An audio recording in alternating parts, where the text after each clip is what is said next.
And right now we have some more inputs coming in on this story. CNN News 18 has accessed the exclusive Sri Lankan document of 2008, which says that India surrendered fishing rights in Katchatheevu in 1974 itself, and that 1976 agreement just cemented it. So that's the big update that is coming in as far as the row over Katchatheevu Island is concerned.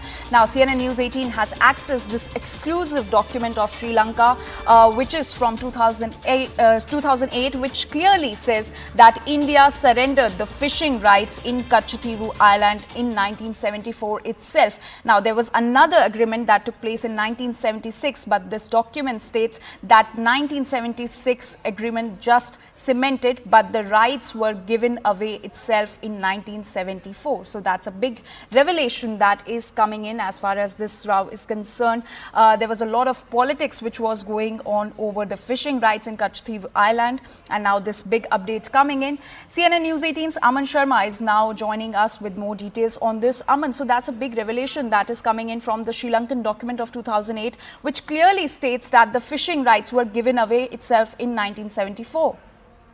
Well, exactly, Anjali. And, Indian fishermen continue to be arrested by the Sri Lankan authorities because India had surrendered the fishing rights near the Katchatheevu Island in 1974 itself. And the Sri Lankan document we have of 2008 says this was surrendered beyond doubt. And a further agreement in 1976 only further put out this more explicitly. So this document is the reply of Sri Lanka's then Foreign Minister, Mr. Rohitha Bogolama, in the Sri Lankan Parliament in September 2008. He's citing the Article 6 of the 1974 India-Sri Lanka Agreement to say only navigational right of the vessels of both Sri Lanka and India over each other's waters were preserved.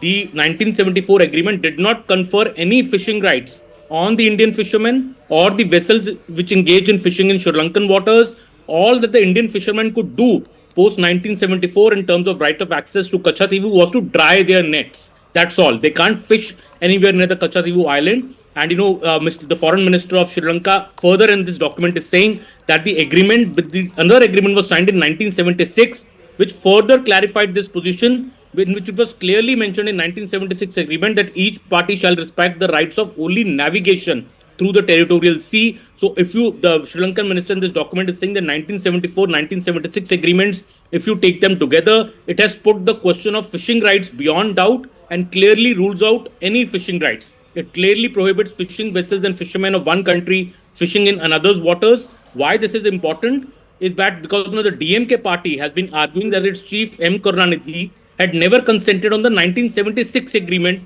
which they said took away the Indian fishing rights because he was not in power then.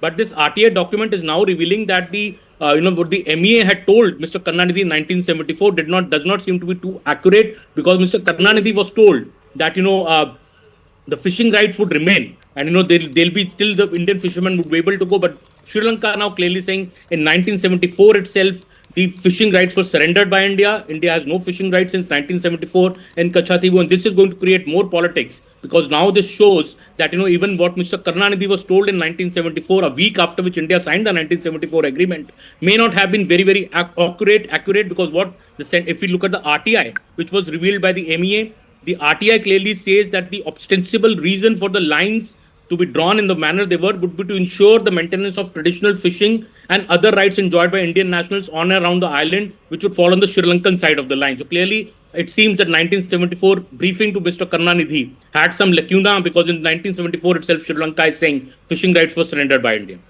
Also, Aman, if you could just throw some light on the plight of the fishermen today because of this move by the earlier Congress government.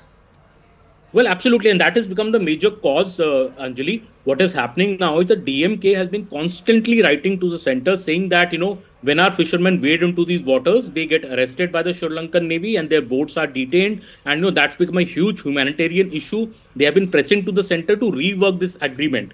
But if you look at the Sri Lankan document, which we are putting out today for the first time, it is very clear Sri Lanka is saying that, look, in 1974, you yourself surrendered your fishing rights around Katchatheevu, and this is a sovereign document between two states. It's a bilateral treaty between two states.